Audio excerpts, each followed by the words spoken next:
Okay, so this is part 2 of the Q&A video, and I got some inbox questions here from Clownman63. Do you see Ryback ever getting back to the main event again, and do you think he was pushed too fast to begin with? I definitely see Ryback back in the main event, even if it's just as a filler opponent for someone else like Cena again. I don't think he was pushed too fast. What I think happened to Ryback is he was doing good squashing the jobbers. And it was when it was time for him to move on and move up the ranks, his initial matches had him selling for guys like Jinder Mahal and crap like that. And I think it would have been a lot better for Ryback because he was getting over when he was squashing the jobbers. It would have been a lot better if he just started to move up the ranks, kept the matches really short, he just destroyed guys, and just kept going and going like a wrecking ball. And they didn't do that with him. Instead, they had him start selling, and then they beat him. And that was pretty much it. He never really recovered from that. So when it was time for Ryback to turn heel and feud with Cena, which would have been a lot cooler if he had been destroying everybody, it'd be like, wow, Cena's got some real competition now. Instead, it was a guy who had already been beaten. If you could choose 3 wrestlers from WWE's current roster to become main eventers that have yet to hold a World or WWE title, which 3 would you choose? And explain whether they'd be face or heel and why. Number 1 has to be Antonio Cesaro. I definitely see him in the main event one day. Currently, if he was instantly put in the main event, he would have to be a babyface because the fans are just so into him. I would prefer him to be a heel, though, just because I did enjoy his run as the U.S. champion when he came out and was shitting all over America and everything and was getting heat, but they stopped that for whatever reason. Number 2 would have to be Roman Reigns. I definitely see main event potential in Roman Reigns. I know WWE wants to push him. Out of the 3 members of the Shield, he has the look they like. And even though I really like Dean Ambrose, and I was close to going with Dean Ambrose for this question, I have to go with Roman Reigns just because the way he looks, I could see him getting a babyface Batista push. Just destroying guys. He's a big muscular dude, and he just reminds me of Batista in that sense. And while I really like Ambrose, I don't know if he could be in the main event right now. I mean, he's got good mic skills and everything, but as far as main event, it just looks like Roman Reigns has that look. So then we have number 3. I really like Damien Sandow, and I could see him getting a world title run, but I don't know if he would ever be main event as much as I like him. And I consider WWE title runs main event, obviously. World title, I could see Sandow getting a run with that. I could see Biggie Langston getting a run with the world title. He's another guy, WWE title, I don't know. He's jacked, but his promos are just really bad, kind of like Roman Reigns, but at least Roman Reigns is tall and muscular. Biggie's kind of short, and I just don't know if I see Biggie in the main event. It's hard for me to find a third one. That's the problem with WWE today. I can't even pick 3 guys who would become main eventers. You got fucking Roman Reigns and Antonio Cesaro. But I'm also not really going based on my personal preference. I'm going by what I see WWE realistically doing here. Suicide, why do you say Roman Reigns is green in the ring? I think for his size, he's been putting some great matches on all the time. He's very agile. I understand he is rough on the mic, but he has the rest of it down. I think Rollins is weak link of group. What do you think? I definitely disagree with that. I think Roman Reigns, all around, is the weak link of the Shield. You have Dean Ambrose, who is the best on the mic. You got Seth Rollins, who is the best in the ring. and then you have Roman Reigns, who is just big. That's his role, to be the big guy. And I think if you watch some of those Rollins and Reigns tag matches against the Usos, when Reigns is in there, and he's against the Usos, who are guys he probably trains with, it's just not polished. You can tell he still has a lot of improving to do. And I like all three members of the Shield, but I definitely think when it comes to mic skills and ring work, Roman Reigns is the weak link. He's probably going to go on to be a bigger star than the other two, but in my opinion, he's still fairly green. He does a great job for not having the experience of the other two, who grinded their way on the indies. But yeah, he definitely has some room for improvement. More entertaining heel champion, King Booker or The Miz, and explain why. I'm going to say King Booker, just because I thought Booker T was more entertaining. He had more experience in the business. The Miz, for what they put him in, and put him in this huge storyline, he was the champion, he got in this feud with John Cena. For not having the experience and being put in that role, I thought he did a really good job with it. And I liked both runs as heel champions for these guys. But as far as more entertaining heel champion, I gotta go with King Booker. Okay. What can WWE do with Curtis Axel now, since his 5-month Intercontinental title reign was very dull? Do you think he's a lost cause, or can he at least be a mid-carder for several years to come? Honestly, Curtis Axel is so boring. I don't even know if he could be a mid-carder. And it's not necessarily his fault if they pushed him after he technically beat Cena and Triple H, and they stayed with him and kept trying to push him. He could have reached that level where he could have been a good mid-carder. And it's not his ring work that's the problem. And his promos are pretty bad, but I guess they're, what's the word I'm looking for? They're pretty bad, but they're watchable or something, I guess I'm trying to say. They're decent. That's too strong of a word, honestly, but his problem is he doesn't have the it factor. He has no charisma. None. He is just so bland and generic. You can make better wrestlers on like Create a Wrestler video games, just throwing shit out there, than Curtis Axel. I mean, he has no star power and is just so average. So I don't know if he could be a mid-carder for several years. I would like to see the guy get some type of a push, but I just don't see anybody ever getting into Curtis Axel. Not after what they've done to him.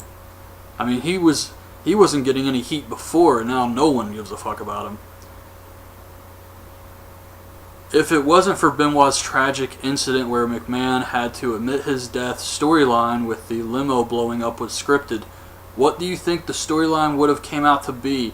I've always found that interesting since they definitely had something planned with the playing up that he was dead and stuff. I have no idea, and that's one thing that I was really disappointed by, is that storyline ending with no resolution. I don't know where WWE was going to go with that. I don't know if they had like a big plan, but I would love to find out if like one of the writers ever came out and said what the idea was.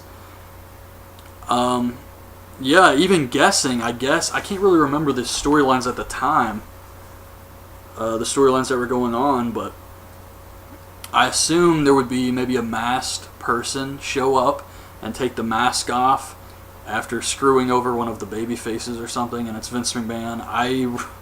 Who knows? I have no idea about that.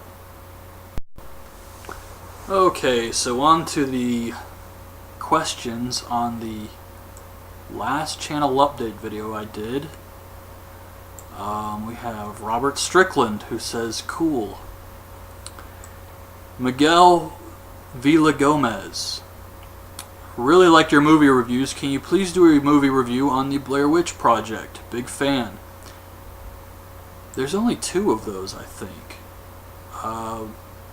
Yeah, I will probably do that in the future, actually. I really did like the first Blair Witch movie. It scared the crap out of me. I was very young when I went to see it in theaters. And I also found the second movie, Book of Shadows, terrifying. So I haven't really watched those in years. I haven't seen the first one since I saw it in theaters, so it'll be interesting to see if they still have an effect on me. Robert Strickland, what's the best horror movie of all time? My favorite is the Texas Chainsaw Massacre. I don't know if necessarily it's the best, but for the era, the budget, and what they put together, I think it was very well done and very creepy and disturbing. Matt Whitman. How could TNA improve or push James Storm? Who are some other people in TNA you think deserve a push? The typical answers here, guys like Christopher Daniels and Kazarian. Guys they've had for a long time, they just never seem to really do a lot with.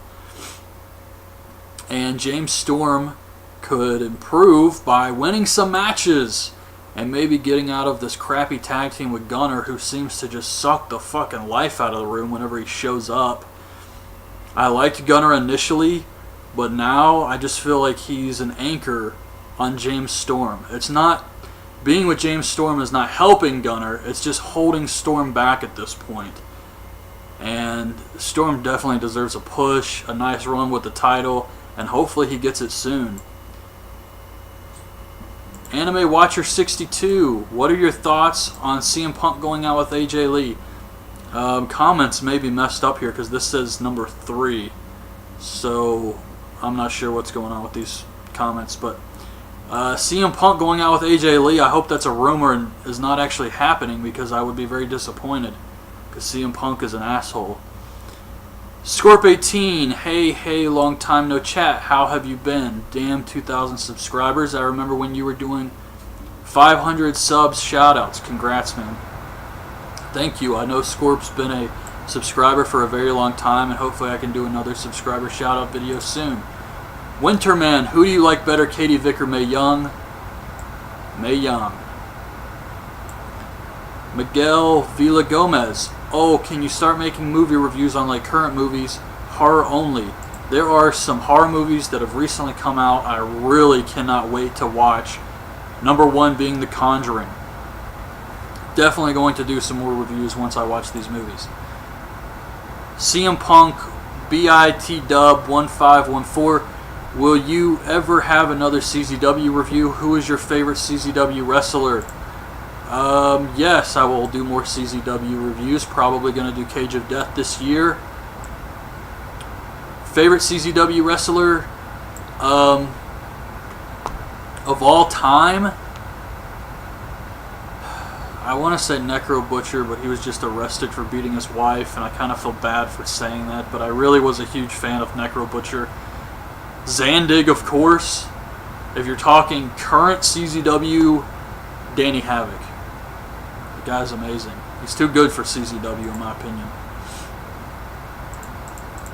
James Exorcist, what's your fave video game genre? Probably role-playing games. But I also really like all video games except for like sports. And driving games like Need for Speed. I don't really get into those. So I would say role-playing games followed by first-person shooters. And then sometimes, excuse me, I'm losing my voice. Sometimes you can combine those two, and you can get a game like Fallout, where it's a first-person shooter that's also an RPG. Do you think that after the Aces and Eights are finished, TNA will create another Dominant Hill faction? Hopefully not for a very long time, because if they did it too soon, people are just going to shit all over it instantly because of the crappy Aces and Eights storyline. But I'm sure at some point they will. And Winterman, would you rather dress up like Doink the Clown for Christmas or Fandango if you had to choose? I would say Doink the Clown. Winterman, did you ever watch Tim and Eric? And if so, do you like them? I do like them. That's the type of humor not a lot of people get, but I found it to be entertaining. They had a good run.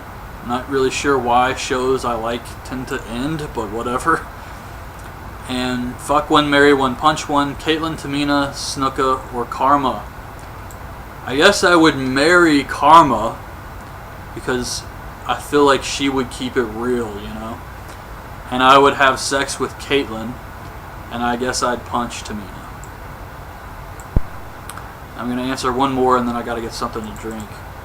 Copeland Barbie. Who do you think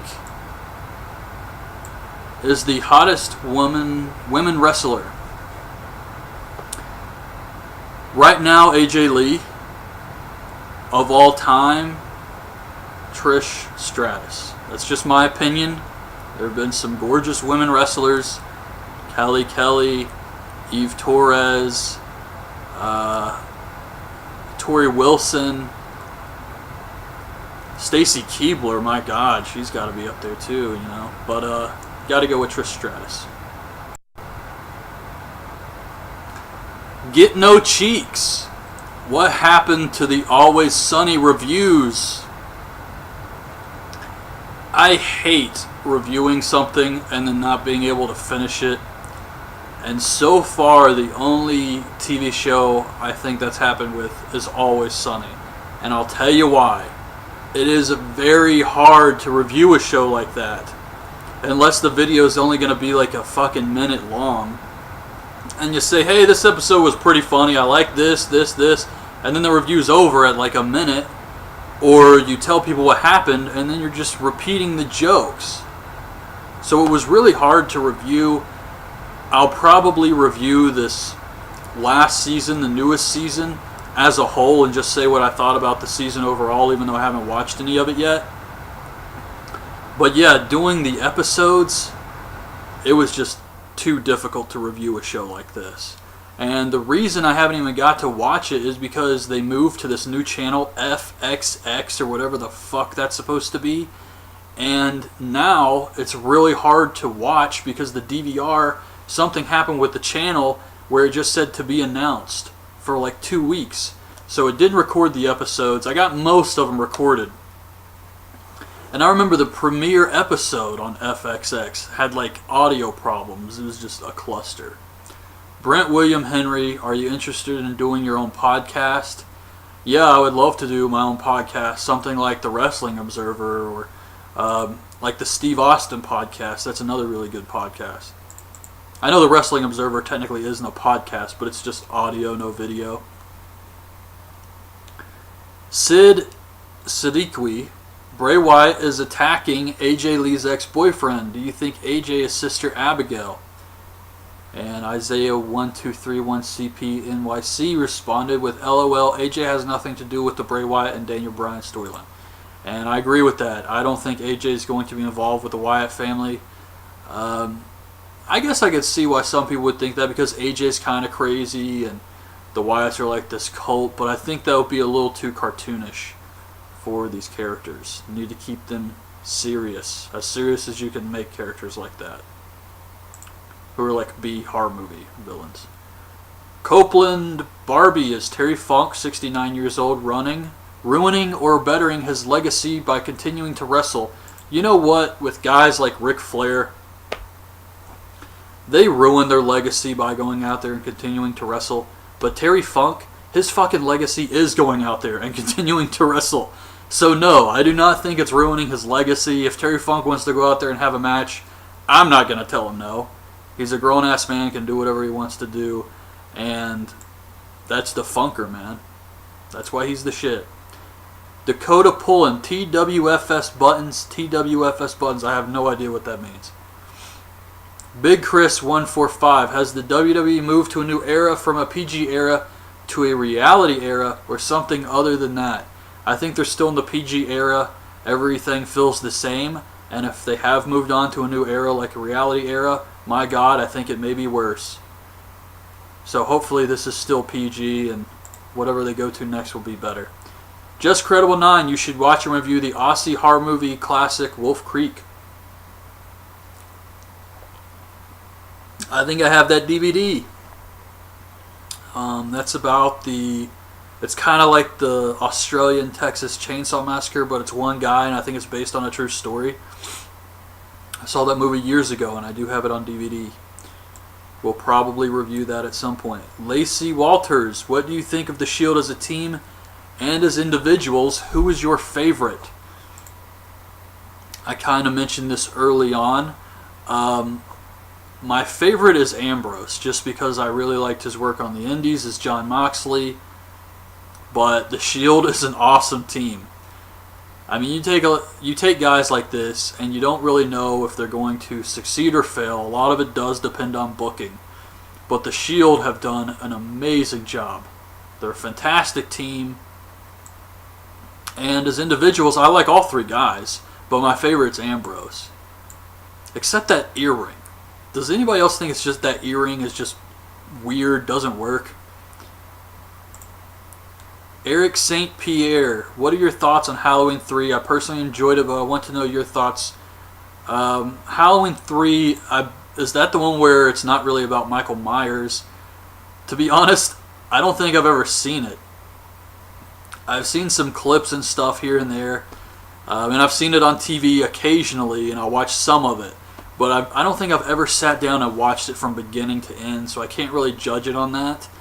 When I was a kid watching all the Halloweens, I skipped it. I wouldn't watch it at all. I only cared about the Michael Myers movies. So I can't really say. Sunil A. Patel. Oh, but when I do the Halloween series reviews, like Nightmare on Elm Street and Friday the 13th, I will watch the third one. Sunil A. Patel, what do you think of TNA now Hulk and Bischoff are gone? I think it's a great start to improving the company. Those guys did nothing but suck the money right out of Dixie Carter, and they didn't care. They didn't care if they sucked out every last fucking dime and left TNA just like a dried out husk.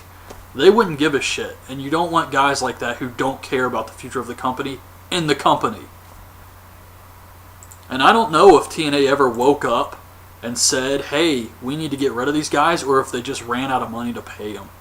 As sad as that sounds. I don't know if they ever realized the error of their ways. Kyler James, in your honest opinion, was the Montreal Screwjob a work or shoot? I have no idea. I never thought of it as a work until I started watching shoot interviews where guys were saying that, yeah, it was a work because Vince got the black eye too quick. Nobody knew what really happened except Vince and Bret Hart. Then I started to question it. But it's like 9/11, a conspiracy theory. It's really interesting to hear about, but I really can't say. I love hearing people talk about how it was a work, but I mean, they probably need some more evidence. I'm gonna say it was a shoot. Close to going with Dean Ambrose for this question. I have to go with Roman Reigns just because the way he looks, I could see him getting a babyface Batista push. Just destroying guys. He's a big muscular dude, and he just reminds me of Batista in that sense. And while I really like Ambrose, I don't know if he could be in the main event right now. I mean, he's got good mic skills and everything, but as far as main event, it just looks like Roman Reigns has that look. So then we have, when it was time for him to move on and move up the ranks, his initial matches had him selling for guys like Jinder Mahal and crap like that. And I think it would have been a lot better for Ryback because he was getting over when he was squashing the jobbers. It would have been a lot better if he just started to move up the ranks, kept the matches really short, he just destroyed guys, and just kept going and going like a wrecking ball. And they didn't do that with him. Instead, they had him start selling, and then they beat him. And that was pretty much it. He never really recovered from that. So when it was time for Ryback to turn heel and feud with Cena, which would have been a lot cooler if he had been destroying everybody, it'd be like, wow, Cena's got some real competition now. Instead, it was a guy who had already been beaten. If you could choose 3 wrestlers from WWE's current roster to become main eventers that have yet to hold a World or WWE title, which 3 would you choose? And explain whether they'd be face or heel and why. Number 1 has to be Antonio Cesaro. I definitely see him in the main event one day. Currently, if he... Okay, so this is part 2 of the Q&A video. And I got some inbox questions here from Clownman63. Do you see Ryback ever getting back to the main event again? And do you think he was pushed too fast to begin with? I definitely see Ryback back in the main event, even if it's just as a filler opponent for someone else like Cena again. I don't think he was pushed too fast. What I think happened to Ryback is he was doing good squashing the jobbers, and it was instantly put in the main event. He would have to be a babyface because the fans are just so into him. I would prefer him to be a heel though, just because I did enjoy his run as the US champion when he came out and was shitting all over America and everything and was getting heat, but they stopped that for whatever reason. Number 2 would have to be Roman Reigns. I definitely see main event potential in Roman Reigns. I know WWE wants to push him. Out of the 3 members of the Shield, he has the look they like. And even though I really like Dean Ambrose, and I was